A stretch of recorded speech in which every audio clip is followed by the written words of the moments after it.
which one of your parents is, more emotional? I went to a primary care doctor and we got like the full panel scans. I remember him looking at me and was like, my mom's a little bit more emotional than my dad. He goes, I would just, we're going to set up a meeting for next week, but just a heads up, like let them know that there's something going on. Let's just make it a free concert and see if people come, and let's raise money for the Hacienda of Hope, which is an orphanage down in Ecuador. We didn't even know going into that first show who was even going to show up. What is SaaS? Software as a service, a Salesforce, a Zoom, or something subscription based. Right now, the average company has 125 different SaaS applications. I'm reading this book called The Hunter-Gatherer Parent. It's like talking about like including your kids in everything that you're doing. It's like important their involvement wanting to be a team. You wrote a family creed? I've always been one to like love quotes and creed. I've wanted to do that for my family. And so we worked on it together. Struggling with a decision or something in life, or something's been brought to us, like I'll take her to the picture. It's enough to where it's digestible, and we hope to bring our kids to the creed soon when they can kind of comprehend it, and hopefully it like lives on as something they're proud of and that we all live by. Hey everyone, and welcome back to the Spotlight on Good People, where we shine a light on people making the world more compassionate, connected, and kind. Today, I'm beyond honored to welcome someone who embodies these values in every part of his life. Mitchell is a man whose journey weaves together deep faith, fierce dedication, and a heart for both people and purpose. Whether he's building bridges through community projects, uplifting his lives with his vision for Nash to Naples, or sharing his passion for family and resilience, Mitchell's story is one of integrity, perseverance, and generosity. He's not just a professional making an impact in the SaaS world. He's a husband, a father, a man of unwavering faith, and a friend who lifts others with his energy and example. From enduring Ironman races to championing causes that heal and restore, from receiving life-shaping letters from his dad to writing his own story of faith and family, Mitchell is a living testament of what it means to live with purpose. Sit back and prepare to be inspired as we dive deep into the journey of a man who's not just changing the world around him, but shaping the hearts of those lucky enough to know him. Met somebody a while back that lived here, and I've played tennis up there. Another on the is there a tennis place area on the parking deck over there? Yeah, on the parking deck. Yeah. And then I know a guy by the name of Tom Sieber who runs like a turf soil. I think his company's name could be Turf Soil Solutions. I could potentially own that building, that office building here at the end. Okay, yeah. And he's got a level, and it's kind of like a man cave type deal that he's got like other business owners that have a office or two, and I've went up there a couple times. So in the building right at the end here? Really awesome guy. Yeah. He's been in Naples for a while. I think originally from Michigan, and he's kind of like a mentor to me in a way. How'd you meet him? Yeah, you'll start to find out that I meet a lot of people just like randomly in coffee shops and stuff. You know, like Badass Coffee with Carter, right? Yeah, and my wife. I met her randomly there too. So yeah, the same coffee shop, but Badass. Is that right? Just kind of drumming up a conversation, and then with the good people that are here in town, people want to stay in touch and kind of start to understand their gifts a little bit more and tap into them.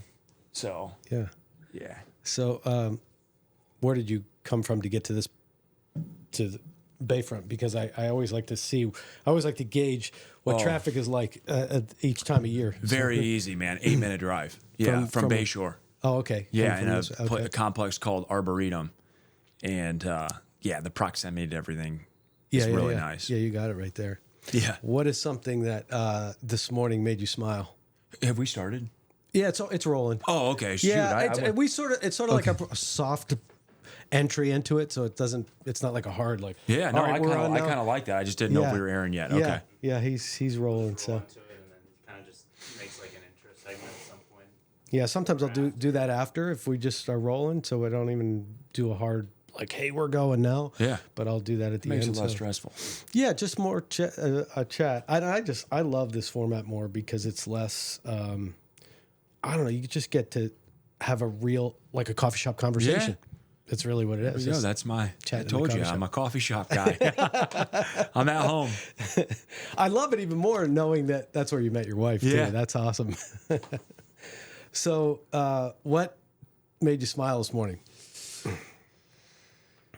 Well, I got home from my workout, and the routine usually is my wife then will go work out, so I'll get to hang out with the kids. And my daughter was just waking up, and she was in our bed. So I got to just like really lean over and look at her, and she was all smiley. And so I'm trying to soak in all those moments as much as I can. You know, you get busy with work, and to be able to have that hour in the morning where it's just them, and to be able to look at them and spend intentional time away from the devices, that was something that stuck out to me this morning. It was special. Yeah, away from the devices. I hear you. Yeah. Yeah, just the being present with, especially, what is she, 3 months, 4 months? Yeah, No? 3 months. 3 months. What's she And doing? just starting to get, you know, the smiling. We just heard her laugh. So all that's like really new. It's cool to see how fast the development is at that age. Yeah, it goes so fast too, and they just, every day is a new thing. Every day is something new. Every new, day, yeah. And then you've got my son who's 2, and every day is a new word at this point. And that's really cool. Like, what's he gonna say next? Yeah, So we're soaking it all in, man. I love I'm it. smiling. It's such a reminder every minute when you see that, how they're able to be so present. They're not thinking about yesterday or what happened yesterday or what you said to them 2 hours ago. They're not worried about tomorrow. They're not worried about what's in their future. They're right here, right now, taking everything in the moment. They're just right where their feet are. That's how we're supposed to live. Yeah, I love that. What made you smile this morning? Actually, hearing you and David have a chat when I opened the door, and just hearing the conversation between the two, the flow of the conversation between the two of you, I could tell there was just a mutual admiration going on, and it was just neat to hear the vibe that you two of you were having this morning. I was like, well, this is going to be fun this morning. This is going to be cool. So I knew that. I knew coming in that I was going to get to rap with somebody who was going to make a difference for me by just meeting you and having a conversation with you. Because I know who David is, and I know he's attracted to good souls. Like, that's just who he is. He's just a giant teddy bear. He's a big soul. He's got a huge heart, and he attracts good people. And he was like, you gotta have this guy. You gotta meet this guy. You gotta have this guy. So I knew. So that was something I was looking forward to. Like, you know, and then I saw something too, that a couple things I saw, and I wanted to ask you about it too. You had you posted a note that your dad had written to, a letter that your dad had written to you. Yeah. And I wanted to ask you about it. What was it like when you saw that back then versus now? And what was it for people who don't know? Because So my dad, and I don't remember how many points there were, but it was like his own creed or points to success that he had written to me in, I believe, high school. It's one of the few pieces that ties back that late that I've kept. And I think I found it in my Bible 4 or 5 years ago when I posted it, and I smiled real big. So I'll give you a little backstory to that. My dad, I've been very blessed to have a dad that's been super involved with my life. He's included me in everything. And the one thing that he did from a really early age is like write on note cards different things that he was reading, whether it was like from a talk that he went to or a book that he was reading. But he was kind of like a sponge and just listening and reading, and then also sharing. But obviously, in your teenage years, you're reluctant to listen to a certain extent. You know it all. You're kind of in that stage, and so he would slip notes here or there in hopes that I would digest or soak them in. And I think there were times that it did soak in, but I probably wouldn't admit to him that it did, because I was a pretty stubborn kid. So when he wrote that, I probably didn't pay much attention. I may have, read it once, possibly twice, and tucked it away. he wrote it for you. For me, yeah. And then when I revisited it, I was like, this is pure gold. I love this. Like I'm not sure if I was married or I had kids at the time I had posted, but it was just a perfect time in my life where I'm just kind of starting to figure it out. Again, I'm still trying to figure it out. I by no means have it, but it was like, this is some really, really rich stuff. Yeah. And he was over the top with just some of the stuff, at least for the age. And he would admit to you, like, yeah, I probably overdid it a little bit, but at the end of the day, I came full circle, and I appreciate him for it. And we laugh about it, especially, there was just a few in there that cracked me up. What was something on there that? Well, I think one of the points was like, don't eat canned tuna, or something like that. And I think it was just in relation to having good health, to just like almost pay attention. Like I think at that stage I was eating like just like canned ravioli and tuna just to complete a meal, really. Yeah. And you know, I think if there was another one of like having respect for other people, which I think at that point in my life, I was probably toying the line between being disrespectful with people and just how I maybe approached them in some of my manners, because I was just so stubborn and wanting to test people, that like there was just some things that needed to be called out. And that was, that's funny that you found that. So good. Yeah. So good. Yeah. No, I can relate, and I love it because I every day I appreciate more. My father's in heaven now, but every day I more and more appreciate some of the things that used to drive me crazy about him. I mean, the time I just was so frustrated with the way he was. Like, why are you up? Why are you driving me crazy? Why are you that way with me? Why are you so hard on me? Yeah. Why other dads aren't that way? Like, why do you, you know, and now I go, oh, I get it. You know, like he saw what I didn't see. Yeah. And he knew someday I would see it. And no matter what the pain of the moment was, where he knew he wasn't liked in the moment, he wasn't doing it for that. He was doing it for my own good. And now I go, wow, and I appreciate the fact that he and I were able to, I wouldn't say reconcile, but sort of be on really great terms when he passed. Like, we spent a lot of time in his later years while he was not well, but we enjoyed each other in a way we never had, where I was able to appreciate some of those moments where I thought he was just being this hard-ass Italian that was just like relentless and never going to stop and never going to give me an inch. Like, he just always, it was never enough, never good enough. He saw so much in you, man. That's what it was. Yeah. Like, and just cared so much that he couldn't hold back. Yep. And he was unwilling to step over anything. Because if he saw it and it didn't fit, he was like, no, you can't. I know other kids are doing that, but you can't. And that's just, you know, so I had an appreciation for you honoring your dad in that way too. When you see like, wow, you know, I see this a whole different way now. Yeah. You got to have people in your life that call you out, you know, and he was one that did. And I hope to do that. Otherwise there's really no growth, right? There's accountability in that. And I'm trying to instill that in our kids. I mean, I know they're still really young, but you know, with Banks, if he's, you know, misbehaving or just not doing what he's supposed to do, just kind of lightly sharing with him, you know, where he can improve and stuff. So it's good. I've had a good example for sure. Yeah. Well, I mean, you're just, you want the best for them. And, you know, you see them sticking a hanger into an electrical socket. You want them to not shock themselves. So that's point of being it. So tell us, for somebody who's never met you, they see you in a coffee shop. What would somebody know? What should somebody know about you? Who are you? Yeah, I mean, at the core, I think what I want people to know about me is that I want what's best for them. I really deeply care about people. I love relationships. I'm old school like that. And I think that's why I love Naples. I absolutely love it here. I'm a man of faith. Faith is a very integral part of who I am. And and in that, there's a joy in that, and I want to spread that to everybody I meet, whether it's talking about it or not. That's really at the heart of who I am. Yeah. We talked about it before we got on here, but you're from near South Bend, or what's how far? Yeah, actually pretty close. My dad grew up in that area. South Bend's about an hour and 20 minutes from where I am.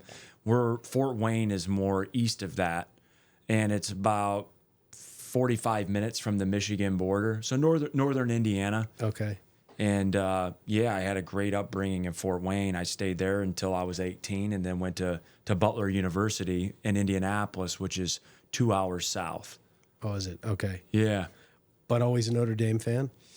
Yeah, Notre Dame has been in my DNA, you know, because my grandparents lived in South Bend, and it's historically really the only notable football program. I mean, Purdue and Indiana lately have had some years, but the tradition, I'm Catholic, grew up Catholic. Like, the Golden Dome, the Grotto, like just the prestige of the university. Walking that campus as a kid, it just didn't get any better than that. And so I still follow the program. I had a couple good buddies that played when they went to a national championship and went and got to experience a lot through them. So, yeah, they obviously had a good year this last year. And it's like one of the few things that my buddies and I growing up still like converse and rally around. Like, you know, going to a game or talking about it is pretty special. So, yeah, Notre Dame. What's it like there at a game? What's that stadium like? Oh, man. I mean, the band, the tailgates are always like real blown out with all types of food. It starts in the morning, goes till the end of the game. There's a walk that the players do through campus, so you can kind of like, you know, give the players handshakes and high fives. There's touchdown Jesus. Just I nowadays, like, I'd rather watch less of the game. For me, it's just more of like the landscape, and the cathedral, and there's not many campuses that have that history, like Notre Dame. And obviously I've been around it since I'm a childhood, so there's just nostalgia every time that you go back. Have you been to a game? Not there. No. I went to my first Michigan game. I'm not a Michigan fan. I'm from Philadelphia originally, but I married into a family who's Michigan. You know, or Michigan State and Michigan, and half the family's Michigan, or a portion of the family's Michigan. So I got to go to a Michigan game, which is, you know, 110,000 people, tradition. Just, it was awesome. You know, just the atmosphere was incredible. Very similar in a sense that the program goes way back. They've got a beautiful camp. Ann Arbor's a great college town. They get the big house. I've been there and seen a few games and really liked their campus. Yeah, it was something. It was the first. Being from Philadelphia and going to any games or events in Philly is a lot different than going in the Midwest, because it was the first game or event I had been to where 110,000 people, and people were so nice to each other. There was no fights.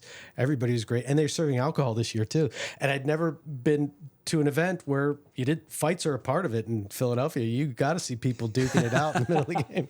It's just the way it goes. If they're not yelling at the players. Some volatility, some heated moments. And it just people were just so kind and so nice. I thought, this is really, it reminds me of when we first moved down here, and my father would talk about, because a lot more were coming from the Midwest to this area, and I've told this story before, but he would get clients who were from the Midwest or clients from the Northeast, and the clients from the Midwest were a little tougher for him only because they were so nice. They would say, I love my hair. It's so nice.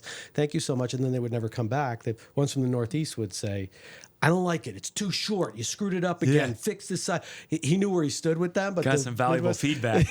Right. They yelled at him in the right way anyway, because of the kindness from the Midwest. So your parents are still up there now. They have a place here. Yeah, they're still heavily involved in Fort Wayne and then have a place here. So they're, you know, back and forth down here about once a month. And they love Naples. And your mom's name is? Denise. Denise. So how would Denise describe you? Oh, her and I are a lot alike. Yeah, I think just somebody that is like her in a sense that we love to stay active. Almost sometimes to a fault where we don't sit still. We both do our best to work on that, because, you know, there's some value to stillness. And we both just love people and love getting involved with charitable things. Like we both got a heart to serve. And so it's like we get overwhelmed sometimes on helping people and just how much we've been given. And we share in that together. So I think that's what she'd say about me. And your wife's name is? And that I'm a piece of work. Oh, I know you're a piece of work? Yeah. And my wife's name's Olivia. Olivia. Yeah. So how about Olivia? How would she describe you?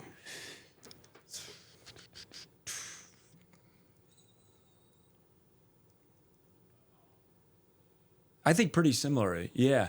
Just, you know, that I tick a little bit differently. Olivia's, she's quiet, laid back, and an observer. I'm more of like an immediate participator.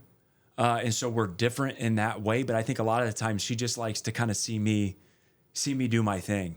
And I think she finds my humor attractive and interesting, and how I form connection with people and how I love to help. I know her to value that in me. Yeah. Yeah. So how you complement each other in that way. So We she, really like, do. Yeah.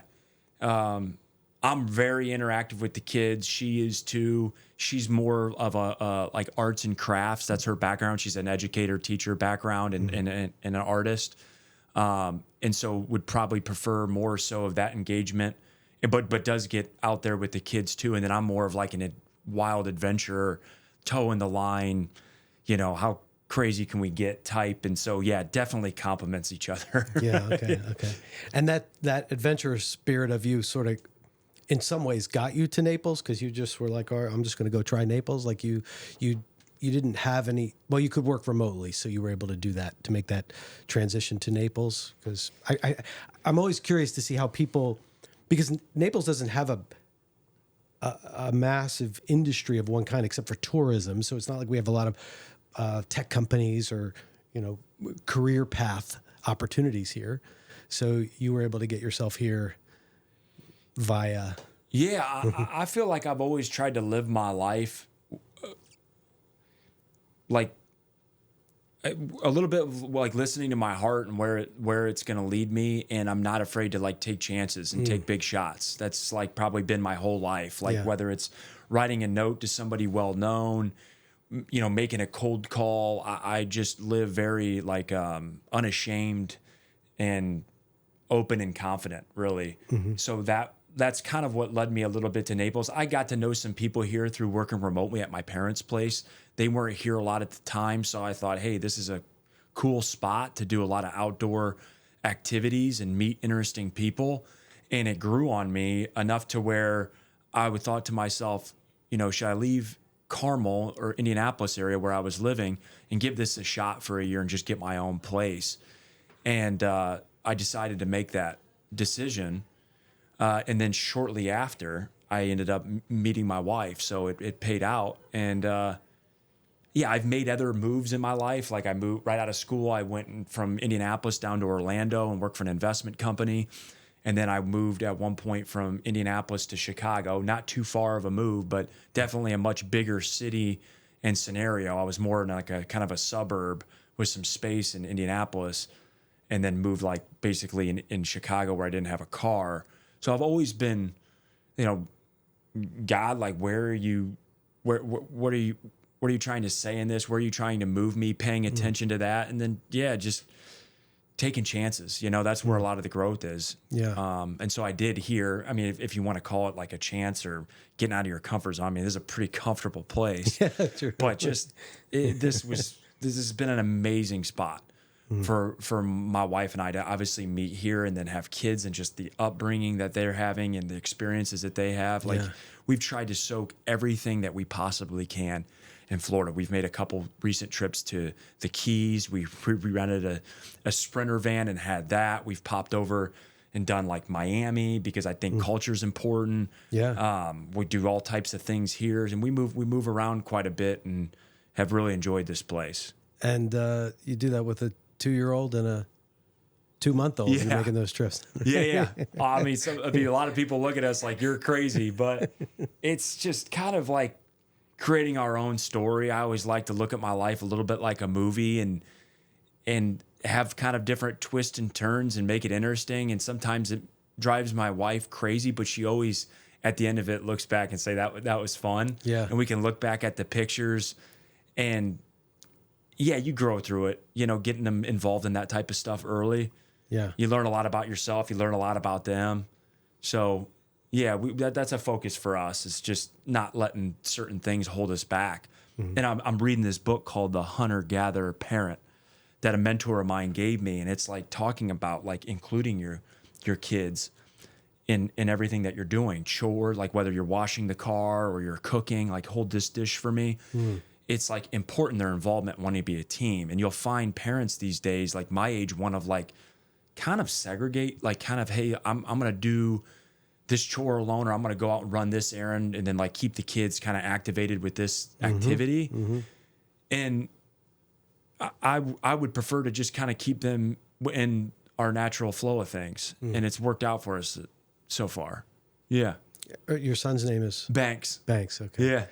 So you got him running or doing burpees or anything yet? Or is Oh man, he likes his fair share of running. He takes off. Yeah.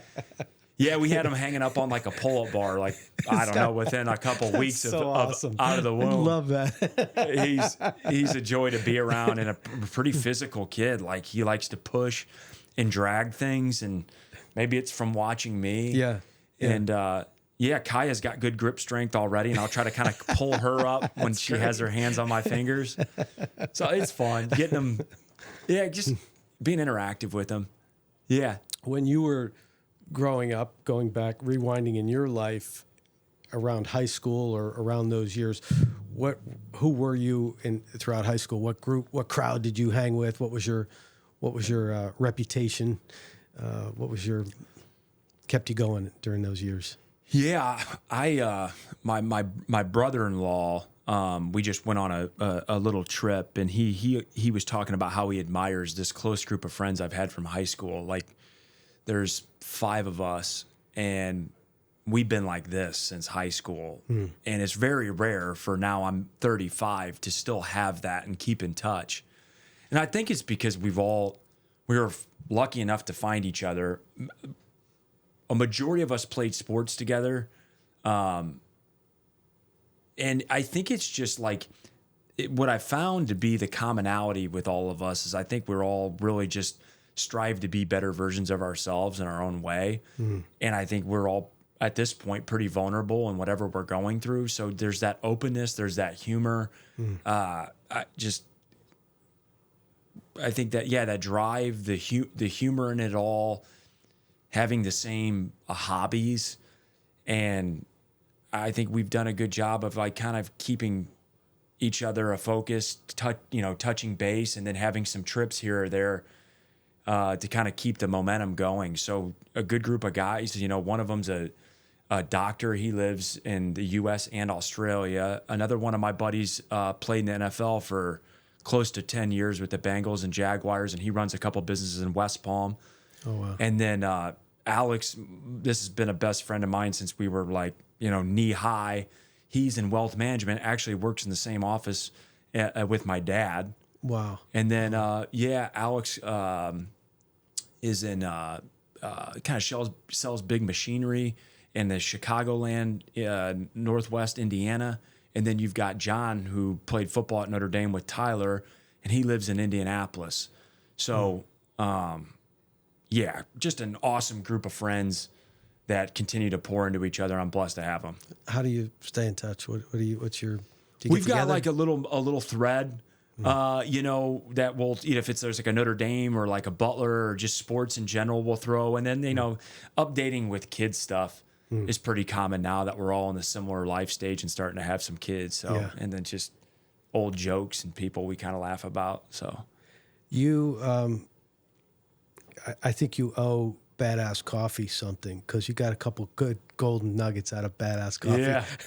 So Badass Coffee. Tell me about it. Yeah, I definitely do, man. That place has a special place in my heart. Was it a place that you were going to on a regular basis anyway? Like, it's kind of when so many people are Starbucks junkies to pick Badass Coffee and to get what you got out of there. How did you end up at what's Badass Coffee to you, aside from what you got from it? You were going there and hanging out, having coffee. What was your... I memean, I'm not like a coffee snob by any means. To me, at first, it was just a location. Yeah. They had done a revamp, and I was like, this is a cool spot. And I work remotely, so I get to see some people and work, a block or two off the beach. And then I started to get to like the Kona coffee. It didn't upset my stomach as much. So that was another part of it. And I was just really meeting a lot of interesting people in there. And that's kind of how it all started. And then... so you met Carter before your wife or after you met your wife? I think I met Carter a little bit before I met my wife. Okay. Yeah. So tell everybody who Carter is. You're in line so Carter, I mean, outside my wife, there's very few people that have had an impact on my life as much as Carter. And this all kind of... is a part of the story here. So I was actually one morning on the front porch of Badass Coffee. I actually got a phone call from a group of guys in San Francisco that were praying. One guy that had become a real close friend of mine in Carmel, Indiana. And they said, hey, listen, it's on our heart to call you and pray over you right now. And I'm not like one that prays a ton in public, but I said, hey man, I'm cool. Like, you know, let's do it. So we did like a FaceTime, and I went over to the corner of the porch and just bowed my head. They prayed and we talked a little bit, and I was done. And after that, and part of the prayer was that God would put me in a place where I could have more purpose and impact. And my heart was really yearning for that at the time. Carter approached me, and I think had noticed it, and he was of the same age. And, you know, there weren't a lot of young people kind of coming in and out of Badass at that time, because they had their old setup, and then the way that they're structured now, you have kind of all ages coming in. He had noticed me. His in-laws had just moved right around the corner, and he said, hey, you know, see what you're doing here? My name's Carter. Like, my in-laws just bought a spot. We're going to be coming down here more. Got a feel for who I was, and I think a couple people had said hello to me while we were talking. So 25, 30 minutes after he leaves, we exchange information, and he either shot me a text or a call. And I was like, wow, he's following up here. And he said, hey, like, would you ever be interested in throwing like a country concert, like a singer-songwriter festival in Old Naples? And I was like, first of all, this is random, but that's kind of how he is. He's a creative. And I said, hey, like, if it's about charity, country music, and community, like, those are a couple pillars I want to lean into more right now. I'm interested. Like, and again, I didn't know him that much, so I'm trying to see if this is just an idea guy. Like, is he down to actually get something done? So we started to explore it. Like, once a week, we would hop on a call, and I would like call the city, like, can we do this? And he's got an eye for things, and he's a dot connector. So he was like, I think this Cambier Park would be really cool. Just the way that the trees are set up, the stage. It's the heart of the city. And I mean, shortly after, we got the nod from a lot of things were starting to come together, and we said, well, let's do this. Like, I think we had met each other maybe in March or April, and we set the concert date for January, and just really got some flyers and put them at Badass Coffee and a few other spots, and thought, hey, like, let's just make it a free concert and see if people come, and let's raise money for. At the time, he was he's involved, and his in-laws were more involved than he is at this point, to the Hacienda of Hope, which is an orphanage down in Ecuador. And God called us to support them, and we still do. And we didn't even know going into that first show who was even going to show up. I don't think we even had like an Eventbrite to understand, is there going to be 15 people, or is there going to be 800, 1,000? We don't really know, but we're set up with some pretty cool songwriters, and we'll give it a shot. But part of how I operate, I really like the unknown. Like, different from my wife, who really likes to know kind of what she's getting herself into. I like having the faith of just whatever plays out will play out. And it was you know, it turned out to be a great show, and obviously things have expanded from there. So sorry to be a little long-winded on the coffee shop, but it just kind of evolved a cool interaction. Yeah, that has now we've raised like probably over 150, 200,000 just because of a prayer my buddies prayed over me, and a connection. With Carter, and he's been a blessing on my life. I love that. Wild. I love that. Have you ever had something similar where it just kind of a random, what they call like a God wink or a coincidence, that like kind of just still is involved with your life, that's kind of drummed from something like that? Yeah, I know there have been. I think in those moments where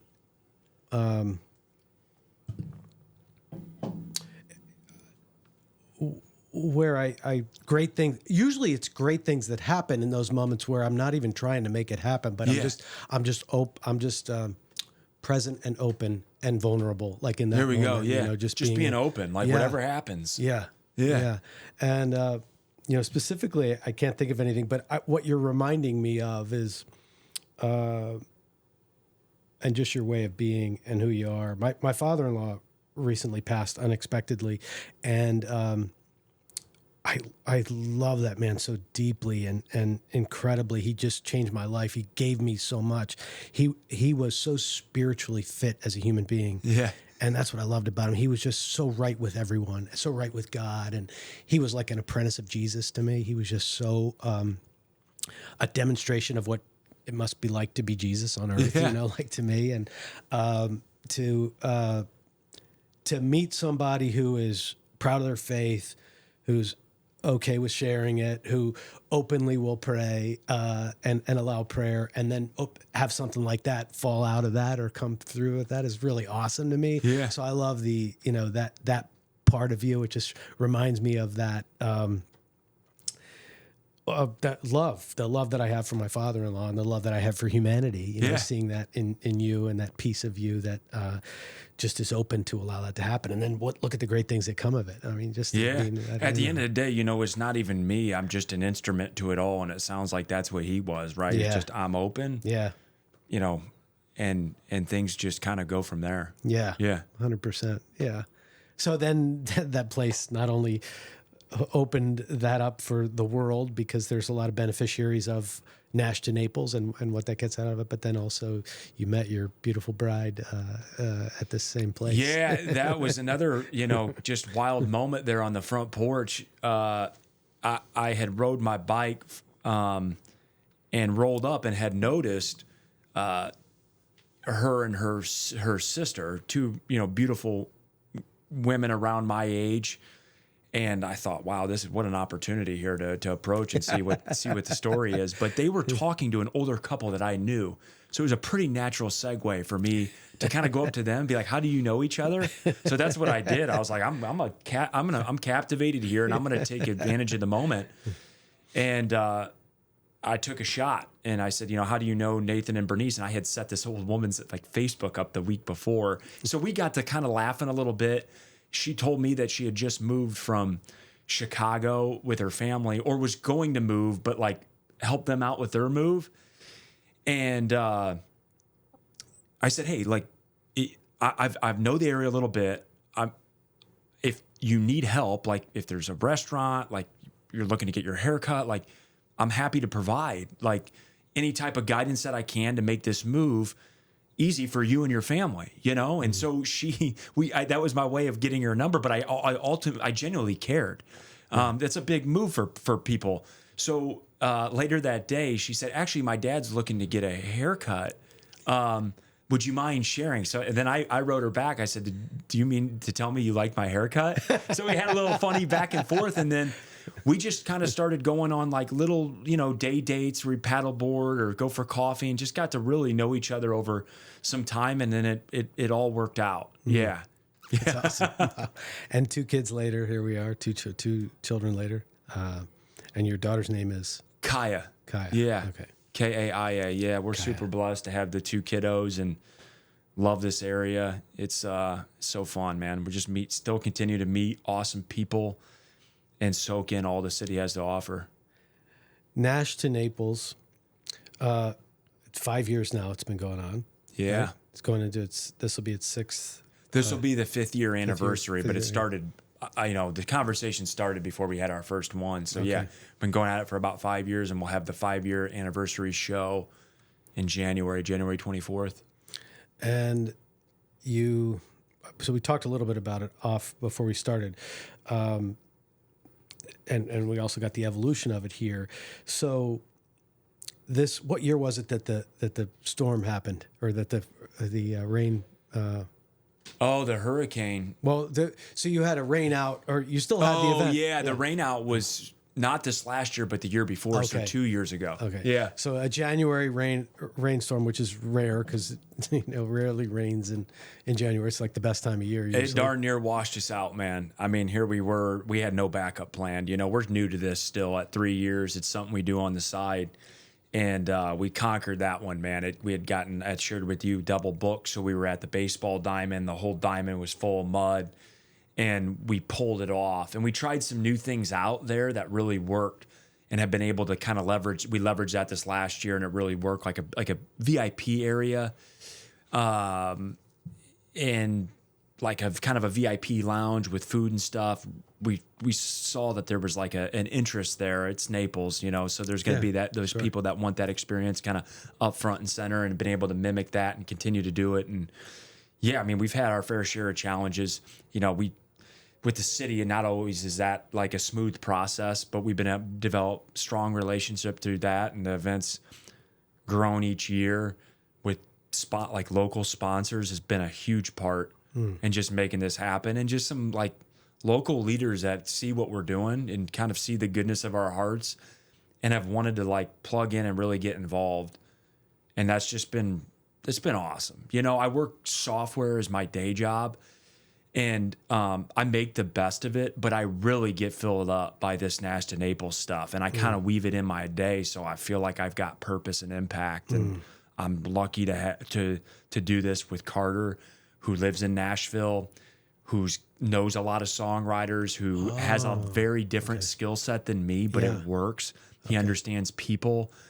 We mesh well. And I mean, last year we sold out of VIP like a month or two before, and we had to cut tickets off leading up to the event. Wow. So, I mean, we never dreamed of that. And that's where we are. And it's just because people enjoy, I mean, they enjoy the community aspect. We have local food vendors that come in. You know, it's at the heart of the city. They love the stories behind the songs, because I think everybody can relate to story, regardless of where your upbringing or where you're from. Like, you know, a lot of these stories are just like, you know, when you're trying to make it in Nashville, they call it a 10-year town. Like, it takes a while, just like a lot of the entrepreneurs that live here. And so they want to relate to that grind, you know, experience and the ebbs and flows of life. And it hits the heartstrings. That's what Carter always likes to see. Like, we got to create these moments and heartstring moments. And it's weaving in throughout the songs, but even the show. And that like pulls people in to the experience. It's different than just like a concert and you're like jamming out to songs. It's like more of a sit down in your chair and like a feel type experience. And then there's some like clapping and standing up, and we make it interactive too. But yeah, it's just, and the people we bring down from Nashville are just awesome people that are, we want to make sure they're about the causes too. We've brought them to Ecuador for Hacienda of Hope, and everybody, you know, just kind of wraps their arms around it. Yeah. I get what you mean about that. The storytelling around, my wife and I picked a random weekend to go to Key West one time, and it happened to be a singer-songwriter festival. Yeah, was it the Key West Music Festival? Yeah. That's a big one. It was, you know, randomly, the first place we walked by after we got out of our hotel, just going in to get some lunch and a drink, and there was this guy up front that absolutely took our lives over, captivated us, just sitting up there with his guitar, telling stories, singing songs.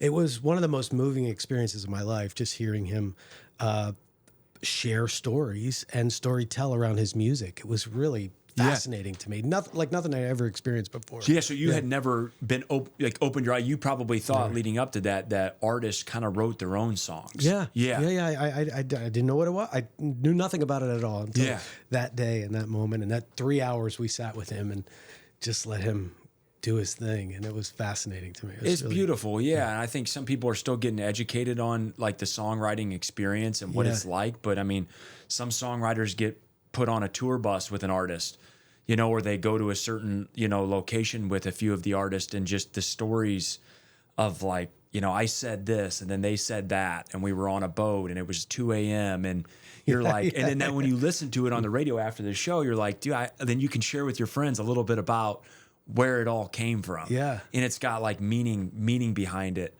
I mean, each year I just get just as much excited than the previous year, because I get to hear more of these stories. Yeah. So were you always a music guy, into music, or what's your go-to around music? Yeah. So I did piano lessons, you know, for a couple of years. You know, I think everybody tries an instrument out. My dad comes from a very musically inclined family, or him and all of his siblings and my grandparents play. So I was exposed to that. I've always really liked country music because I could relate to it living in Indiana, and my parents invested in a farm at one point. And so we would go out there. So I was like kind of living those songs. And actually, it's another thing that my friends and I really converse over, and so the country music just has kind of been in my DNA, and Carter's more musically inclined than I am. He plays the ukulele and goes and performs and stuff like that. So that's kind of where that music interest came from. Yeah. Not necessarily something that I play, but just something that I really like soak in and enjoy. What's your go-to music when you're running, or you have a late night cram session, or you're in the car? I'll listen to, I mean, country's always my first choice. Like I like Cody Johnson's been on the top of my list right now. I love Cody Johnson. I love Riley Green, Kenny Chesney. I mean, if you're living in Naples, like Kenny, I mean, it's seeing the palm trees, the water, and listening to Kenny. I listen to Jimmy Buffett. Jimmy Buffett's great. And then we listen to some faith worship music, like a Chris Tomlin, Need to Breathe around the house, just good vibes. Another country artist that I listen to that's great, Naples listening, is Old Dominion. They've got like poppy, happy-go-lucky type music. So yeah, that's what I prefer to listen to, being here in Naples. Who do you like to listen to? I'm all over the place. I have a pretty wide array of music, and it depends on the. I was trying to put a playlist together yesterday for doing Murph, and it was so random, just all over the place. There are people who have put together playlists for Murph already on Spotify, and I'll try out some of those and see, and it goes anywhere from Eminem to, it's got Eminem, Tupac to New Order to the Specials to, the latest Drake. It's all over the place, just whatever is, and then we were in the pool in the afternoon, and where I was just numb, and just put on some, what was it? The Delano poolside track, which is like you're at a Miami Beach, a South Beach hotel. There we go, yeah. And get the energy high a little bit, yeah.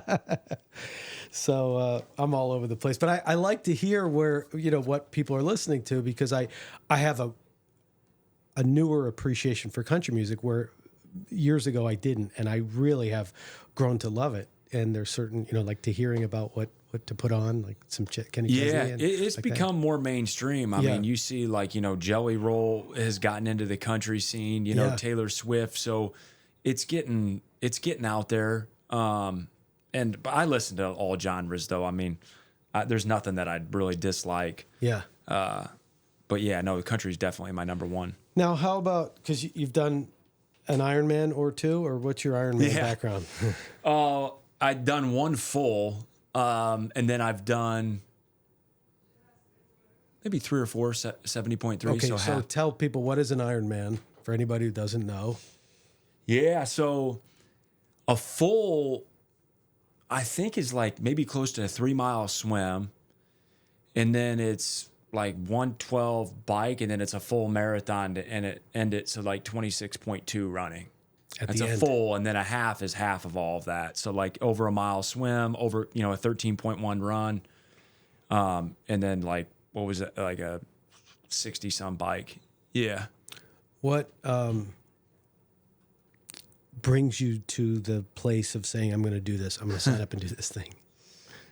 Well, at the time, I was not married, or I didn't have any kids, so I had time to do something like this. I athletically, I've been gifted. I've worked hard at it, but I've been given the gift to do things that are physically hard, and mentally, I've worked on my game enough to do things that are mentally challenging too. And it's a combination of both.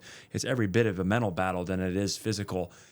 And I think when I done a sprint, and I thought, hey, like, what's the possibility? Like, can I do a full? And, that sometimes asking myself those questions will be like, I want to see how far I can go. That's sometimes like, we had talked a little bit about like, you just tick differently. Like, I want to see the full possibility. I want to like be the full Mitch that I can be. And so that was part of it, of like, I've got the time at this point. And I did have a certain requirement that after 3 hours of training, I wasn't going to train anymore. There's some times in your cycles where it requires a 5 to 6 hour training block. And I just thought, hey, that's like completely out of moderation and unhealthy. But my mind could always take me further, even though I would come in somewhat undertrained. But it was a significant amount of training time. And I started with a 70.3. Actually, when I lived in Indiana, I came down to Haines City, right outside of Orlando, did that, fell on my face quite a bit. Not actually, but just like, barely made it out of the water. I was like one of the last people. But I looked fit, and I'm like, dude, I got to just like work on my form and stuff. And I got like real worked up during it. So then I kind of just learned to like, breathe, work on my composure a little bit, not get too worked up, because that's a pretty normal thing in the water. There was just a lot of like, I love learning, experiencing things and learning and tweaking. And then I went into like my full in Indiana. That was like the final stamp on Indiana before I moved here. And I trained with some people, and that's a big thing of it. Like, I don't want to go on this journey alone. Like, I want to do hard things with people. My wife and I like are subscribed to that. We do hard things together because it just forms a really deep bond and connection. And I knocked out the full. And then when there's somebody that plants a seed about a half, I'll kind of pray whether I'm being called to move into that. And there was a group locally last year where we did Muskoka together. Some people that have places in Canada or Canadian, and like we formed this group. We train in the morning. It's just like good camaraderie and team that like I grew up doing, and it's hard to create that when you've got like families and you're in the work world. But it's important to me. And we had talked about a gym, and that gives me that. And this too of like striving and catching up with people on life, but in activity too. Yeah. So I've been blessed with the physical ability to not get injured and do some of these. I haven't done one in a year, but I did a high rocks competition with. Oh, I love high rocks. Naples. Yeah, have you done one? Yeah, not official at our gym. We do them, but not the training blocks that lead to it. Yeah, exactly. Yeah, and I'm really enjoying those workouts a lot. Our CrossFit gym is mixed up some of the workouts with high rocks, and then on Saturday mornings we'll do strictly high rocks, and I love it. Something about that one. It's a new challenge that I enjoy. So you think you're gonna sign up for one? This may prompt it. Yeah. Maybe. Yeah. I'm thinking about, because everybody just came back from the one that was in Miami recently. That's the one I went to. Oh, okay. Yeah. And it just looked awesome. The atmosphere looked awesome. The people there looked awesome. The people that I talked to just loved it. The way it was put together. It was just a really well run event, and it looked nice. Well run, high energy, well attended, and it's just not. You can get it done between like an hour and a half. So it's not, and then you can have a day wherever the location is and enjoy it. And I want to see how far I can go in that. Is probably be my next thing, because it doesn't take as much training. Yeah. And I like the cardio and the weight aspect of it, because that's really what we're all supposed to be doing, right? Yeah. Get your heart rate up to a certain point and then have a level of strength. Yeah. And they're fun. They've done a great job with that, and the community builds. Are you training for that here, or do you do high rocks workouts here that you? I work out at Studio Fit Training, and I think their curriculum is pretty similar to probably what you would do in a training. So I didn't actually do anything outside of just work out there, and that's a great gym. I've loved that. And then because there is a lot of running, I did some running on my own outside of that. But I learned a lot. I mean, there was just some things that I wouldn't have done this past time. But that's the when you do the first of anything, right? That's kind of the way it goes. So yeah, it's fun to. What was the movement within high rocks that you really excelled in? It was like your wheelhouse. Well, it surprised me. It was actually like weighted lunges. I've got really long legs, so I think it was just my stride length that. Yeah. I think I finished like in the top 2 or 3%, and I would have never guessed that. And my running's pretty strong, just because I do a decent amount of that. The wall balls at the end. Have you seen footage of like the wall balls at the end? Yeah. I got so excited because I was like on pace to kind of hit the time I had in mind that I went and did like 40 right away, and I had paced myself really well through it the whole time. Yeah. And I went at that way too hard, and then had to break it down in small digestible parts after that. But I like gassed myself pretty good there. I know that feeling. Yeah. What's your weak link in the high rocks? What would you say is your area that you didn't like? The burpees. Yeah, we're tough. The sled pull. Yeah, because you had a long way to go being so tall. Yeah. You had a long way to get to the ground. And a little bit more weight. The people that probably finished towards the front of the pack are probably, maybe $150 to $180 in that range. I'm almost 210. Yeah. So it's a little bit more weight to throw around. And then like the rope with the weights, I think more so of just like the form and leverage. Yeah. And there's more strategy behind behind it than you think. And even the same with the Ironman. Like you have to kind of like be able to break it down and do the right form so you don't gas yourself. I would have done that probably a little bit differently. Okay. Which one do you think you would naturally be best at? Have you looked at some of the movements? Well, in doing it at our, I just like the fact that we're just moving on to different movements throughout. So we the run. I wouldn't say I'm great at anything there, but the ones that I like,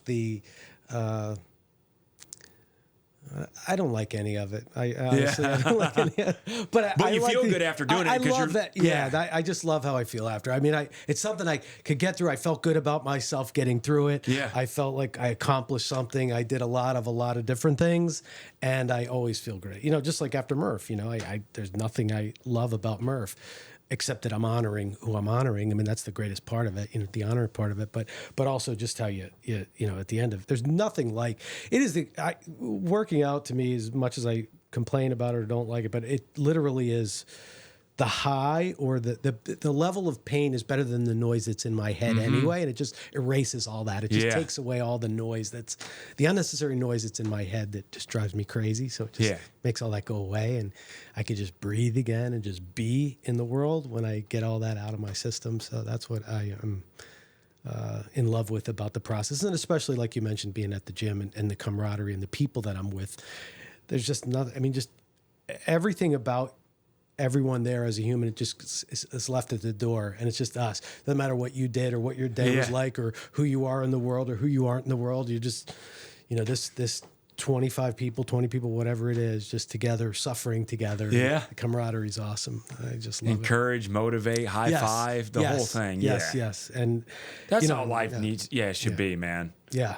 There's nothing like that, because I can't do that on my own. We have a great CrossFit. My wife at COVID set up this full CrossFit gym in our garage, which is incredible. But on my own, I'm just we're better as a team. Yeah, it's much better. It works a lot better like that.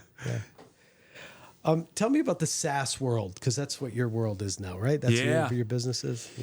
Yeah. What is it, and what do you do in it? Yeah. So I've been in software for probably coming up maybe on 13 years. So a good part of my life.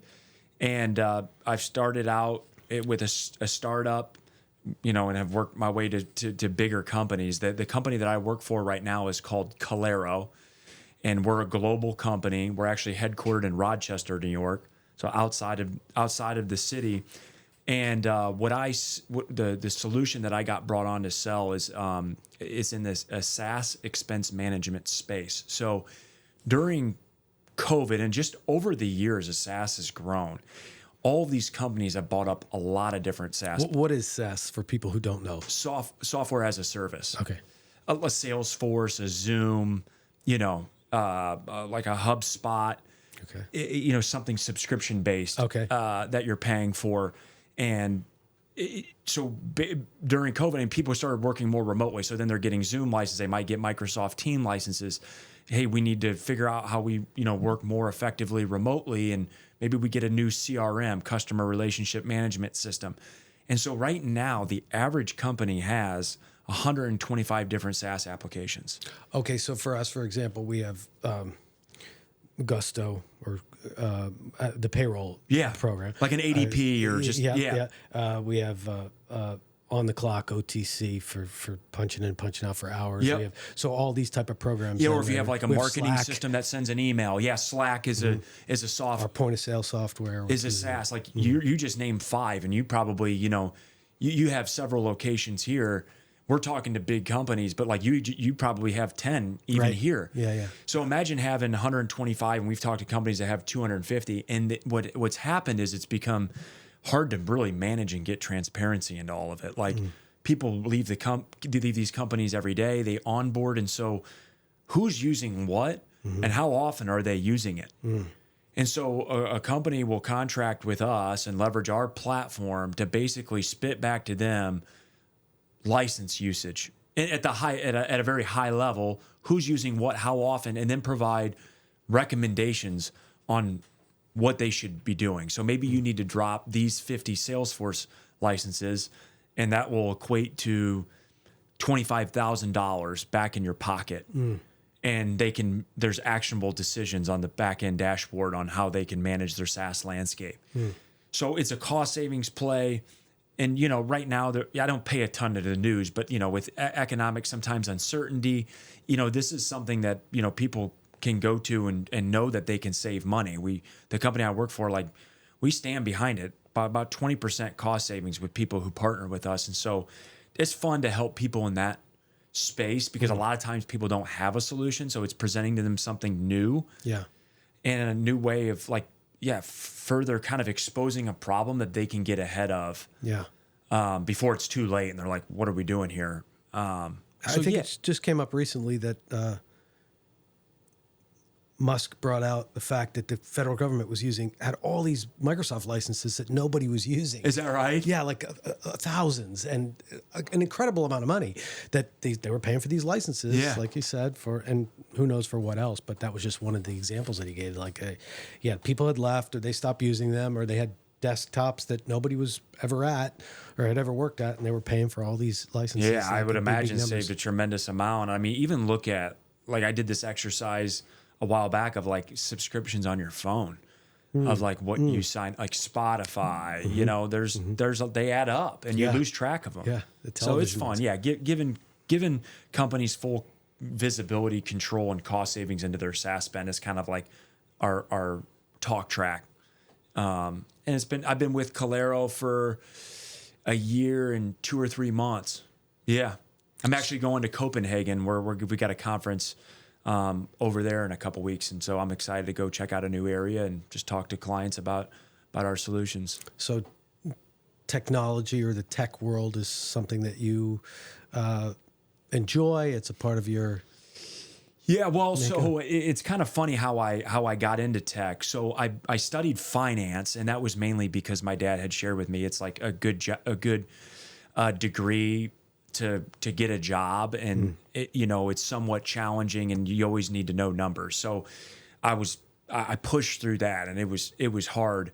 Worked for a finance company, and just kind of was like, I don't know if this is me. And at the time, there was Salesforce bought this company called ExactTarget in the Indianapolis area, and so then some startups were starting to form, and this was like in 2012 or 13. It just was like a known, software was people were just buying it, and it was a known thing, and a lot of companies were starting to form of it. And I was like, hey, this is like a little bit more of a low key atmosphere where I can be who I am and be a little bit more colorful than the finance world where you have to be super buttoned up and stuff. And I can be myself and still sell and make a good living. And that's really kind of what transitioned me to there was this finance, I don't necessarily fit this stereotype, nor am I really passionate about it, but I like sales, and software, if you have the right solution, can be exciting.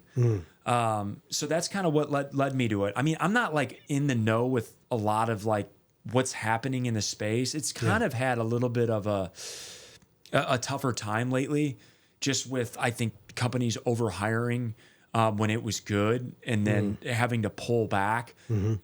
So it's kind of experiencing a little bit of that. So yeah, I try to, whenever I work for a software company, I try to, pin it to something that I can get excited about, which, I'm with a product now that I am. And yeah, it's been good to me so far. Now, I don't know if I could say that this is the route that I want to go, forever. I'm passionate about community involvement and helping others. And I want to get more ingrained locally than even outside of Nash to Naples. And so I've been looking to buy a local business where I can, further go down that route. And so that's kind of at the heart of, where I'm at right now. And so that takes time, obviously, but that's what I ultimately would like to do. I grew up with a dad that ran a local business and got to tie into the community and be a part of something greater than himself. And that's where I'm getting kind of pulled to now. What was that business? My dad's in the wealth management. And that was, that was his business. Yeah, for you that's growing his up? business that he still runs. Yeah, and, yeah. You know, they help with charity work, and he leverages his gift of financial planning to, you know, help churches and organizations and things. So it just even goes outside of meeting with clients. Like, he's kind of in the trenches with all types of people advising financially. And I think any advisor would say that it goes even outside of financial planning. Yeah. Is there a book or a movie that significantly impacted you or changed the course of your life? I want to know yours. I mean, of course, the Bible's had a major impact on my life. There's so many just jam-packed stories in that are applicable daily. But I think outside of that, I read a book called Love Does by a guy by the name of Bob Goff.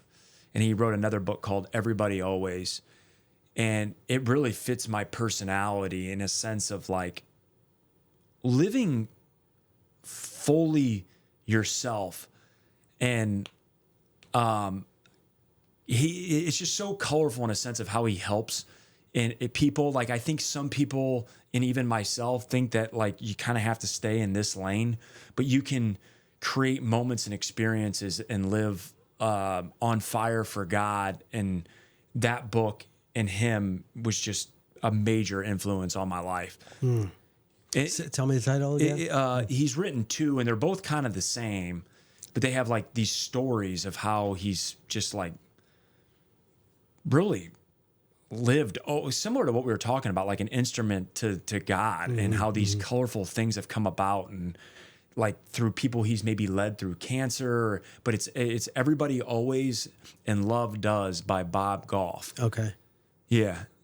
Now, Yeah, it's hard to even put the book into words, to be honest. But Yeah. I always like, if somebody's kind of searching for something or ask for something to read, I'll always steer them to that book because it's very actionable. Like look at the title, Love Does. Like, love is just action, man. It's not just like talking or telling you I love you. Like, it's through action. Like in like one part of the book, like his neighbor had cancer, and like he like formed this parade, like got neighbors to like be involved with this parade, and had like streamers, like just crazy cool stuff that like you can do that. Like, you know, there's possibility of doing something more for people that are going through stuff. Yeah. Oh, you've been through that. Yeah. Yeah. I think that's why I probably shared that story. It's like, I know that, you know, there's tough times, and there's people that make a big influence on those moments, and we can be those people. So you had a cancer diagnosis? You had cancer yourself? Yeah, I did. And I tell people to this day, it's the biggest gift that God's ever given me. But at 26, I was really starting to just not feel well. Like my stool was changing, and I felt just not myself. My mind wasn't clear, and I kind of brushed it off. I was working really hard at the time, long hours in Chicago, and I went to a couple specialists, and they kept telling me it was stress related. Like, hey, you just need to like not work as much and just kind of relax, and had offered some medication. And I was just like, hey, I'm okay. And then finally there was a few markers off at one of I think it was a gastroenterologist was like, I think you need to go to a general doctor and have them steer you. It seems like, because I wasn't out real familiar. I'd never had any health issues up to that point. So I was unfamiliar really how to navigate and steer. And I was living alone. And I went to a primary care doctor, and we got like the full panel scans. He was like, I remember him looking at me and was like, you know, which one of your parents is, you know, more emotional? I was like, you know, my mom's a little bit more emotional than my dad. He goes, I would just, you know, we're going to set up a meeting for next week, but just, you know, just a heads up, like, you let them know that there's something going on. They hadn't said the C word, but I knew based on how he said that like there's going to be some news here. He has a very good indication, but I think needs to wait for some more results. And so I remember going down in the lobby of the hospital, and I called my dad, and they had known, like I had gone home previously, and had like the sweats and literally just shook up in a bed for like a day. So my dad was like kind of aware that something more serious was happening, and I just started crying. He just was like, "I'm here for you, son, and we'll do this, man. So like your mom and I will come down with you. Whatever the news is, we'll accept it and we'll push forward." At that point, I had like dropped a lot of weight and was just eager to figure it all out. And so then they diagnosed me with stage 3 lymphoma. I went through the treatment, 6 months. I mean, I was not even an image of who I was. Like I went from probably 210 to like $170, maybe a little over, had no hair, eyelashes. Like, you know, you could tell if you came across me that I was sick, you know? And so I got broken down physically and mentally, as you would imagine, you know? And coming out of it, I said to myself, I want to be the best version of myself. I want to restart and just start from ground zero. And what do I want to pour into? And it was my faith, it was my fitness, it was my friendships and relationships. And so I have a different perspective on life through an experience at an early age that like there's more to success, like more to life than success of chasing after a corporate job, which I probably was kind of overextended in a little bit at the time. And I just value each day, man. Like I get excited about being here in Naples. And like at one point, like they said, hey, like there's a chance that you may not be able to have kids. Like we're going to need to like go through that process of like freezing. And I just said, hey, listen, like I was so young at the time and couldn't comprehend all this stuff going on. I was like, I'm gonna put this in the Lord's hand. Like, I'm not interested in that. And like, whatever happens. So I didn't even know if I would have, you know, have kids. So like, there you are in your 20s thinking like, you know, you're going to have, you know, multiple, I mean, who knows? I wasn't, you know, in a serious relationship or anything at the time. And here, you know, the Lord's blessed me with 2 kids and a beautiful wife. And I just cherish each day because I remember how bad I felt, the chemotherapy just, and I have a sensitive stomach, just awful. I mean, for a year or even longer, I just felt awful that I don't really drink and I really pay attention to what I'm putting in my body, and my wife does too because of that experience. And if I did not have that, I'm not quite sure if I would be as diligent about what I'm putting into my body as I am now. Yeah. Yeah. What's your diet like? Oh, it's clean. You know, we eat from the ground, all organic, vegetables, fruit.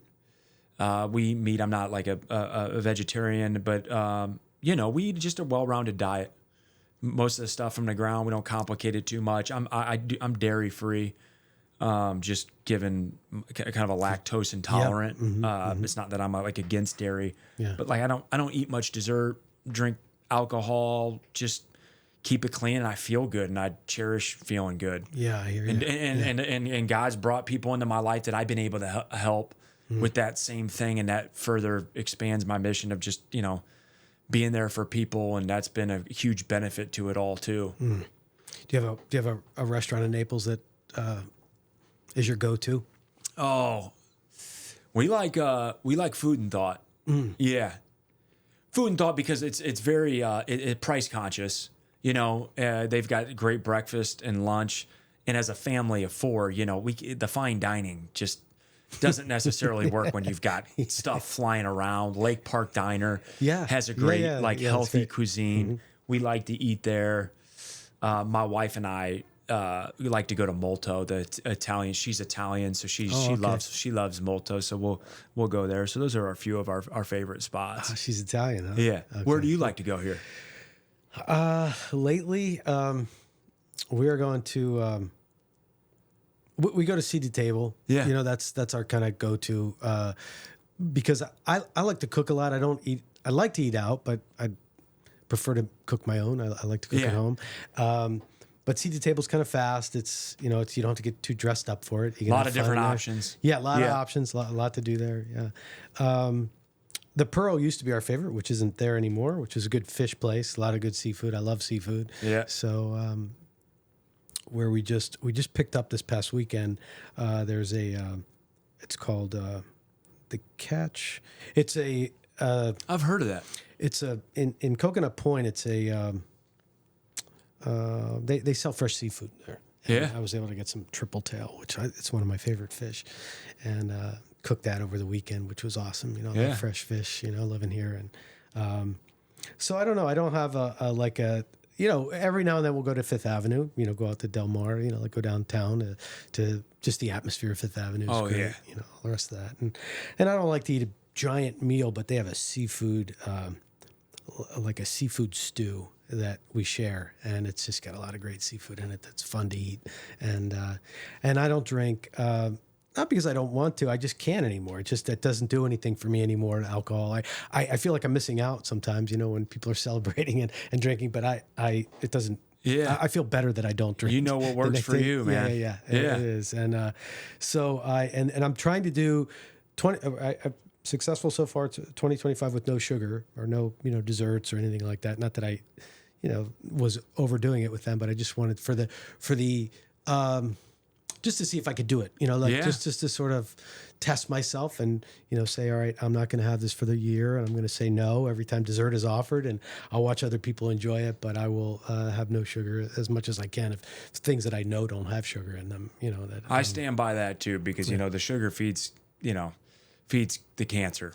You know, flat out. Yes, so it's a healthy habit to obviously do without sugar. And it's cool, there's the different products that have come out that taste very similar. I mean, like you look at like Olipop and Poppy, those sodas don't, not that I don't drink a ton of them, but they're good. Yeah. They're just like, there's healthier products, and it's cool to see that, you know, that's starting to come about, and you can really enjoy stuff without sugar. Yeah, because I really could see how it is incredibly addictive. And you know, I see the effects of people. I mean, there are more obese people in the world right now than there are people who live in famine. You know, obesity's become a bigger issue than people not eating. You know, it's like it's overeating now is what it's become. And they put sugar in everything, and it's just not necessary. So I just feel better. You know, there are times, of course, where I want to. You know, I was at a graduation party on Saturday, and this company makes, I think it's called Sassy Cakes. They make these incredible cakes. And of course they had one of those Sassy Cakes there, and I was watching people's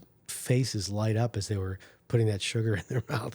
And just you know, sometimes it looks like you could see the drug reaction to people, like literally the euphoria that comes over them. But then you see them in an hour, and you know, that's all worn off, and they're coming down off the sugar. It's different in that regard. So, you know, you talked about, I mean, you've been through some life-changing challenges. You've lived through some things that most people will never do and never get to experience, and you've taken yourself through those things. You recently, or maybe I don't know how recently, but you wrote a family creed.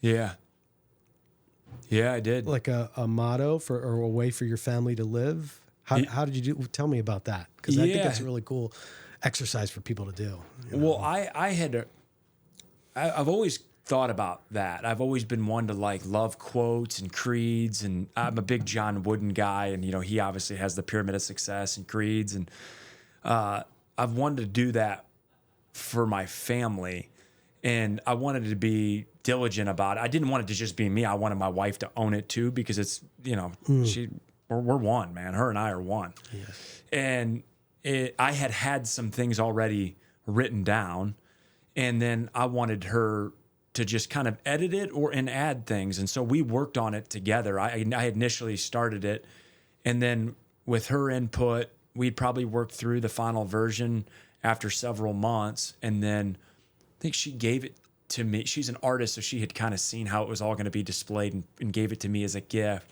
So as you enter our house, it's up there, and it's what we try to live by. And it's kind of funny. Like, you know, we had talked a little bit about my dad, like having these like verses and book things, and I've got like some of it in me. And so like if we're struggling with a decision or something in life, or something's been brought to us, like I'll take her to the picture or mention them. But they kind of just have become, you know, some like one-liners that, you know, you don't want to make it too long, but it's enough to where it's digestible. And we hope to bring our kids to the creed soon when they can kind of comprehend it. Yeah.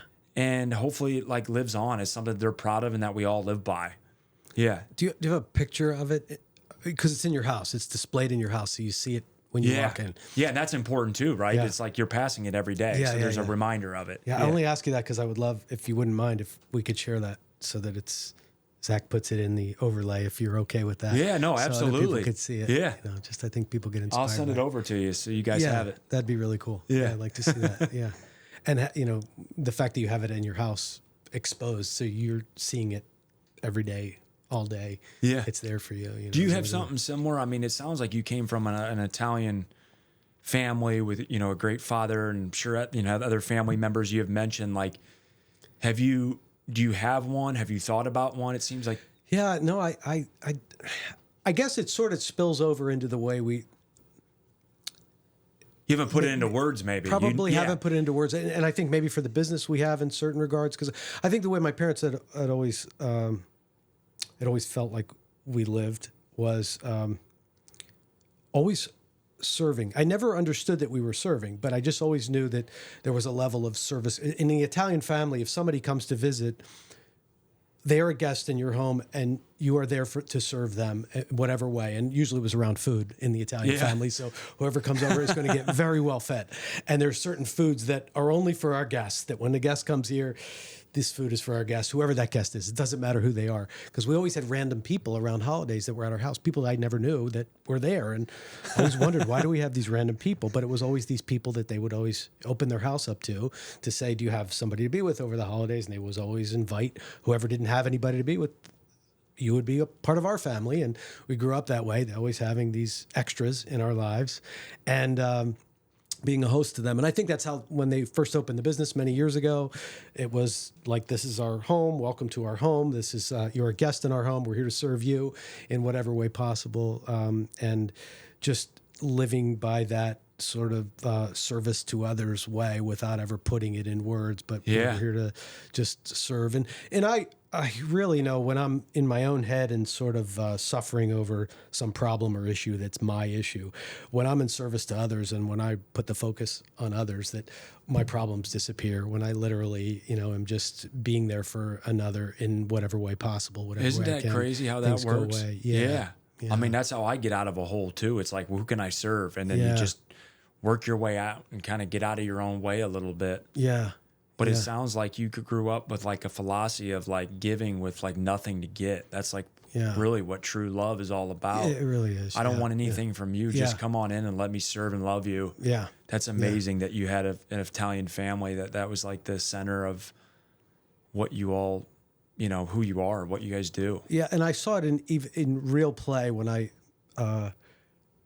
met my wife and her family, just to see what they had, a level of unconditional love that I had never experienced before. A level of I grew up in an Italian Catholic family around the Catholic faith, where there was a lot of, I knew I wasn't the best Catholic the way I should be living to the standards of what I thought Catholicism was, and to be accepted into their family without judgment in all ways and understanding God in a new way. Like for me, it was my own interpretation of it, but just saw that I was never going to live up to what God wanted me to live up to that way. And when I saw their family and they're represented, because I remember my wife always said to me, now before you meet my mom, I want you to know she's very religious. And when I heard that, I thought, oh, I'm in trouble because I'm failing in that area. I'm no good. And I was so nervous to meet her. And when I finally met her, I had all this anticipation and fear and worry because I loved her daughter so much and I really wanted her to love me. And when I met her and the way she was so loving and so kind and so okay with exactly the way I was, the way I am, not any other way with her daughter. It was a level of love that I had never felt or seen. The way God loves you, man. Yeah. That's what it was. Yeah. And that's beautiful. They just gave me life at a level that I never knew it could be in a whole new way, and I already thought life was pretty good. Yeah. And then it just got, to this whole other level of love and unconditional love and freedom, and just just to see how their family lived and the way they lived and the way they represented, like you said, God through them is what it always was. And so it really that's beautiful. gave me a beautiful life. Yeah. I'm grateful every single day for her family. I not only had a great woman, but then I met her family, and was like I get all these bonuses in addition to having this great. Everybody variety. was very welcoming of you, Gosh, and just yeah. incredible. Just made me be me at a level I never knew I could be me, because I was okay just being me without having to try to be somebody else. Yeah. I could just be myself and be loved for the way I am, and that was a gift that they have that keeps giving to me every day. So I feel really blessed to have that. So I guess without writing it down, but you've inspired me to want to put some of those things into writing for a family constitution. Just a cool exercise, just to think and look back and sometimes it's fun just to put things in words a little bit. Yeah. And chew on it. Yeah. So we always had my father-in-law to sort of just center us, because he would always go, well, you got to put God first, is what he would say. Are you putting God first? And he'd just center us and, come to church with me on Sunday, he'd say, and let's start there before we go anywhere else. If you do that as a platform, and not having him the last few months, having those words or having a constitution to go back to, which includes that, will be a reminder of him. So I think in homage to him, Michelle and I will do that to kind of write that and keep it displayed in our home like that way too. Yeah. So what's Michelle like? She is a brilliant. So first of all, she's incredibly gorgeous. She's beautiful, but she's highly intelligent. On top of that, she's super, super smart. She's a doctor, and she is She's got the heart of a teacher. Her mother was a teacher. She's got the heart of a teacher, but the heart of just an endless giver for people. She's just a giver in all ways. And we met under the pull-up bar at the gym. I say we met at a bar. Literally under a pull-up bar, we met at our gym. And, she would talk to me after the workouts, and I just thought, she's talking to me. Like, she's spending this. I never thought there was any chance of a relationship. I thought she's way out of my league. There's no opportunity. There's no chance. It's nice. I love talking to her because I love looking at her beautiful eyes. And it was great. Anytime I got to spend with her was great. But I never thought there was any chance of us being in a relationship, because I just thought she was at a way different level than I'll ever be. And it sort of evolved in a way that I was a fairy tale. We just ended up together at the same time. My father was sick, and our very first evening together, where we were supposed to spend time outside of the gym, and I just thought it was like a friend hangout thing. I'm in the friend zone here, and I was supposed to meet her at this party, and my father slipped and fell and broke his hip. And we had to take him to the emergency room for x-rays. And I didn't have her number to contact her to say I'm not coming. So I'm with my father. I'm really upset about this, hoping that, he's going to be okay. And at the same time, I got her on my mind. Like, she's going to think I totally stood her up. Like, the one chance I get to hang out with her, I'm not there. And I'm freaking out in all regards because I'm upset about everything that's going on. And somehow, while I'm in the emergency room, because we were there forever, it took forever to get x-rays. It was like, 8 o'clock, 9 o'clock, 10 o'clock, 11 o'clock. I texted a friend, colleague who she worked with, and I say, "Hey, can you please try to get a hold of her and let her know I'm not there for a reason, a good reason, really. I'm in the emergency room." And he did that for me and saved me. And I thought you were going to say she walked in and was like the one operator. She would have. Literally, had she known, she would have. That's just who she is. I mean, she would have been there in a minute. And all she was concerned, she was more concerned about, like, how's your father? Like, everything. She could be there for my father, and she was just there in a way that, she continues to be every single day. And I can't imagine a moment of life without her. She's just, like you said, we're one. And that's incredible. It's a beautiful thing, Yeah. I'm blessed. Yeah, it's like, I'm blessed. You already, by the way she handled that situation before you really even spent meaningful time with her, you could tell where her heart was, man. 100%. I mean, so pure and had good. Nothing to do with her. She was like, let's take care of you. What does your dad need? What do you need? What does your dad need? What can I do for you? Just a beautiful soul. So when you have that, when you find that, there's nothing like it on earth. There's just nothing. I've got it. That's what stood out to me. And I'll make this brief, but we had started dating, and it had been a month or two, and I didn't have a past experience of dating a lot of, like, serious, like, I just rarely had people around my parents because I wanted to be the right person. But my parents had come down and my grandma had come down. I said, "Hey, would you like to have a meal with us?" It was at Mediterrano. And I had not shared with her at that point that I had ever had cancer or anything like that. And so I think my grandma said something like, "How are you feeling?" Like, I was like, I'm fine. You know, she's like, they kind of started to talk about that experience, and Olivia kind of looked over, and then it opened itself up to me to share that. And she put her hand on my leg when I started telling her the story. And you could tell that like it was meaningful for me to share that, and I felt like in her presence that she was going to take care of me no matter what. It was such a strong feeling that, similar to how you had, it's like, I'm going to be taken care of. This woman just loves in a whole another deep way. Yeah. Like, Yeah. you know? Yeah. Yeah, So, I get it. Yeah. Yeah. Magic moment you'll never forget. Yeah. Yeah. I totally get it. Yeah. And she's Italian too, so I know she's special. Yeah.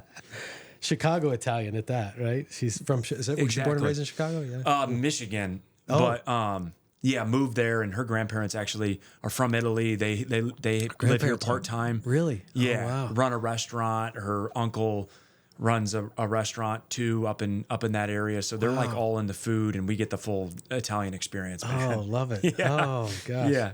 I got to meet her. Yeah. She's special. So we're going to do some, just for fun, questions. Well, the coffee shop. So your go-to coffee order? Just large black coffee. Kona is your coffee? Yeah, like Kona. that? Yeah? Yeah, just that's the one there? acidity. Yeah? Yeah. Okay. I got to try that. Books or podcasts that you're into right now? I'm reading The Hunter-Gatherer Parent for a book. Super into that. And then from a podcast standpoint, I like the Ed Milet podcast. Oh, yeah. I like a guy by the name of John O'Leary. I like John Gordon. He's got the Positive U University podcast. And then I like a guy by the name of Mark Batterson. He's got one on a community church podcast, but I love the way he speaks and tells stories. So I plug into that one too. I met Ed Milet when he came to Fort Myers not too long ago. I went to that too. Did you go to that? Yeah. I mean, I didn't make it to Tim Tebow because I had something that afternoon, but great lineup of speakers. Yeah. John Maxwell. Yes. I mean, come on, dude. He's like a legend. Wrapping up there. Yeah. I know. Yeah, that was so cool. And the guy I went with, who's one of my mentors and person I love dearly, got me the ticket, and he had this VIP ticket, and we got to meet Ed for literally just to take a picture with him. And it was for 10 seconds. Shake his hand, 10 seconds, they take a picture. But that 10 seconds, that man was so present. Like it was like we had spent 3 hours together in 10 seconds. You know, like I don't know how he did it, but it was, I don't even remember what he said to me. He said something like, "Oh, you look like you work out a little bit," or something like that. And the way he looked into my eyes and the way, because he had 100 people in line. He's got to take a picture with all these people. Like, come on, go. But his ability to be present with me in those 10 seconds was something that fascinated me. I was like, wow. He's got a gift to interview, to speak. I mean, and then like the presence there, that's incredible. Yeah. I love to hear that. I didn't get a chance to meet him, but I love the energy that he brings, and the people he brings on are all about the right things, positive people. Yeah. I love it. Yeah, it was a great day. It was a great event. I really enjoyed it. And Stefan is my friend who, actually, he turned me on to Ed. You know, he was always sending me clips or something that Ed said, or whatever it was. The attendance was great for that. Yeah, I cool. tried to invite some people. Like, hey, there's some great speakers. Like, let's come and learn some. And yeah, we enjoyed that. That's cool that this area is open to bringing people like that. Yeah. Do you have a hidden talent? I don't think I do. Okay. I can't think of anything. Sorry. It's all right. How about something that most people don't know about you but should? Maybe people that are listening could tell that I'm somewhat emotional, but like I get overwhelmed by certain things and get emotional, like a little bit behind the scenes. Like if it's a feel-good story or with certain things. So yeah, that probably is something that like maybe somebody who meets me or spent time with me hasn't necessarily seen. But like if I were to watch like Remember the Titans or Rudy, like I would choke up and cry. Yeah. Like it's just that like I feel very, very deeply, and I'm an emotional guy, not on the surface but below the surface. Yeah, get it. Yeah. Yeah.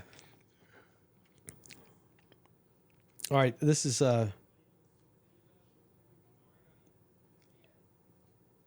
and you've probably covered a lot of this throughout, but it's kind of something I always love to close with because it's not what a lot of people spend time on. It's not what what gets more clicks is what's negative and what's not working and what's the failures are in life and just the catastrophes of life online. What do you love about your life? I mean, I love most about my life that I'm a believer and that I know the end of the story. Like, it's so fulfilling to know that, I'm going to be up in heaven someday with my family, my extended family, and everybody that I love, that I just love, that it gives me a hope. And there's nothing better than having hope, man. It's a great feeling to have. And we try to live Olivia and I talk about living life that's Christ-centered to bring our kids up in that. And that's all that really matters, so. No, I appreciate that. I think there's no accident in you being here today because that gives me so much peace. As my wife and I struggle with losing our father-in-law, her dad, but knowing that, man, he was so whenever God was ready for him, he was ready, Yeah. and I know he's celebrating and living it in a way that he always dreamed he would be living it. And for us to hear that, because I got to constantly hear that for myself, to know that, man, I'll be with him again. Yeah, man, that's got to be hard. And, you can tell how big of an impact he's had on you, but you think about it like, we're just here for a little speck of time as it relates to eternity. Yeah.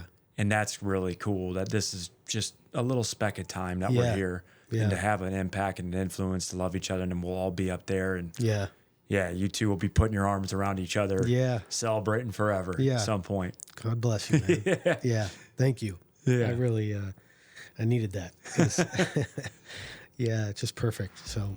Yeah, it's hard when you're missing somebody, and you're used to hearing from them, and they're such a positive light. Yeah, but he's here right now. Yeah, like he's living through you. It just came through you, it's just that message. So no accidents at all. So thank you, man. I really, really appreciate it. Such an honor to get to spend time with you, to meet you, to talk to you, to get to know our community. So blessed to have somebody like you. Like, we're really likewise. I feel honored to be here to just learn more about your business and what you're doing here, the values that you all live by, and the people that have come on this podcast. Like I mentioned, like Helder, just special people that you're interviewing. Yeah. And I'm lucky to be a part of it. Thanks for bringing me. Yeah, absolutely. Our pleasure. And if there's anything we can ever do, but by the way, we're going to have your wife here for some pampering too. So that's on us. So she'll get to come in and get whatever services she wants to have done, and so we'll give her some loving. And she's a mom, and moms go through something else. No, she's dealing with a lot. Having two under two, she's pushing through it. Oh my gosh, so thankful that we don't have to go through any of that. But God bless them for doing it, and I know she needs some loving and some time away. You could watch the kids and bring her in here and let her get some good TLC. Well, and thanks for the cut too, man. I love it. Yeah. Well, geez, you're a great model for our work. So thank you, man. Appreciate you. Thanks a million, brother. Yeah, man. Thank you. I appreciate it. Mitchell, thank you for sharing not just your incredible story with Nash to Naples, but also your heart, your values, and the moments that have shaped you. To everyone listening, thank you for tuning in. On behalf of the Spotlight of Good People and everyone listening, we honor Mitchell, not just for what he's done, but for who he is as a man who shines his light and invites others to do the same.